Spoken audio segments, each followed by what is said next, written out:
Good morning, students. This is RS Shah and you are watching RS Shah English classes. I hope you must have revised the previous content thoroughly. Today I am going to explain you the poem A Tiger in the Zoo from the prescribed book First Flight. A tiger in the zoo means चिड़ियाघर के अंदर एक tiger. चलिए जान लेते हैं कि जू के अंदर टाइगर अपने डे को कैसे पास करता है। This poem contrast a tiger in the जू with the tiger in its natural habitat. यह पोएम एक टाइगर की जू के अंदर और एक नेचुरल हैबिटेट प्राकृतिक आवास के अंदर क्या कंडीशन होती है इसके बारे में कॉन्ट्रास्ट करती है। The poem moves from the zoo to the jungle. यह पोएम चिड़ियाघर से जंगल की ओर and back again to the zoo और फिर जंगल से चिड़ियाघर की ओर आती है। Read the poem silently once. Poem को एक बार चुपचाप पढ़िए एंड से which stanza speak about the tiger in the zoo. और बताइए कि कौन कौन से स्टेंजा टाइगर की जू के अंदर कंडीशन को बताते हैं। And which ones speak about the tiger in the jungle. और कौन से स्टेंजा टाइगर की कंडीशन को फॉरेस्ट या जंगल के बीच बताते हैं। He stalks in his vivid stripes the few steps of his cage। इस पोएम में फर्स्ट स्टेंजा में बताया गया है कि जो टाइगर है वो अपनी मखमल की गद्दी पर चुपचाप अपने पिंजड़े में साफ दिखाई दे रही विविड स्ट्राइप्स, साफ दिखाई दे रही धारियों के साथ चुपचाप दिखाई देता है। On pads of velvet quiet in his quiet rage. और वह बिल्कुल गुस्से में चलता है। अर्थात ये पोएम हमको बताती है कि विविड स्ट्राइप्स के साथ जो टाइगर है वो अपने पिंजड़े में घूमता हुआ नजर आता है और उस पर अनेक तरीके की स्ट्राइप्स बनी हुई हैं, धारियां बनी हुई हैं और वह गुस्से में चुपचाप चलता रहता है, वहीं पर अपना टाइम वेस्ट करता है। ही should B lurking in the shadow. Lurking कहते हैं छिपा हुआ, लर्किंग कहते हैं छिपा हुआ। ही should B lurking in a shadow. उसे एक शैडो के अंदर अंधेरे में छाया के बीच छिपा हुआ होना चाहिए था। Sliding through the long grass.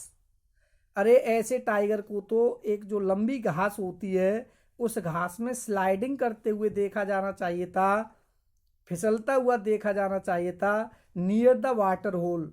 और पानी के उस फाउंटेन के पास, पानी का जो सुराग चलता रहता है, फाउंटेन चलता रहता है उसके पास लॉन्ग ग्रास में, तो कभी अंधेरे में उसे स्लाइड करते हुए देखा जाना चाहिए था।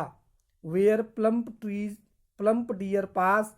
जहाँ से प्लम्प डियर पास करते रहते हैं। जो प्लम्प डियर हैं, मोटे ताजे जो डियर हैं वो वहाँ पर चलते रहते हैं, उनके पास उसे देखा जाना चाहिए था जिससे वो आसानी से अपनी शिकार प्राप्त कर सके।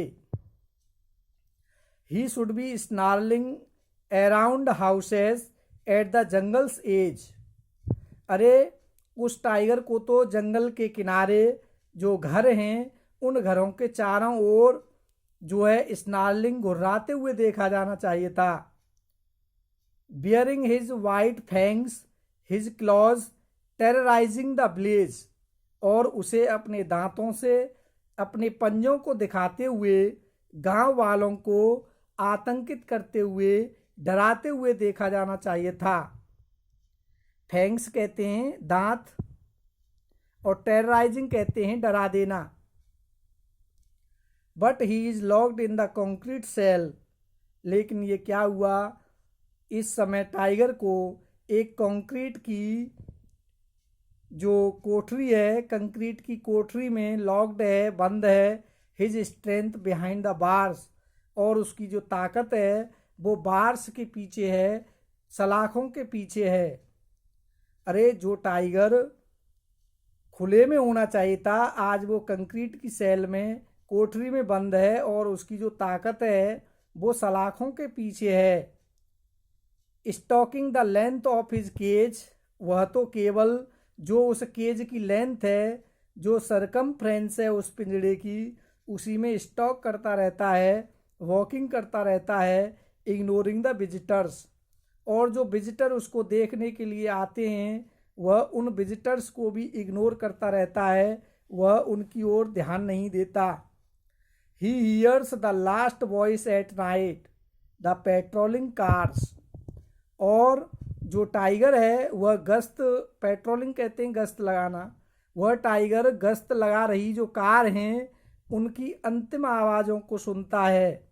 And stairs with his brilliant eyes at the brilliant stars.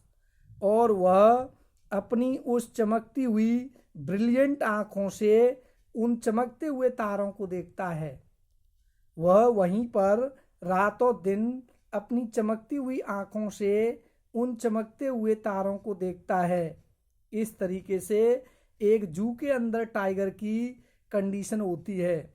यह पोएम हमको ये बताती है कि एक टाइगर जैसे खुले मैदानों में, खुले जंगलों में होना चाहिए था, आज वो टाइगर एक पिंजड़े के अंदर है और उसकी जो पावर है वो पिंजड़े की सलाखों के पीछे है।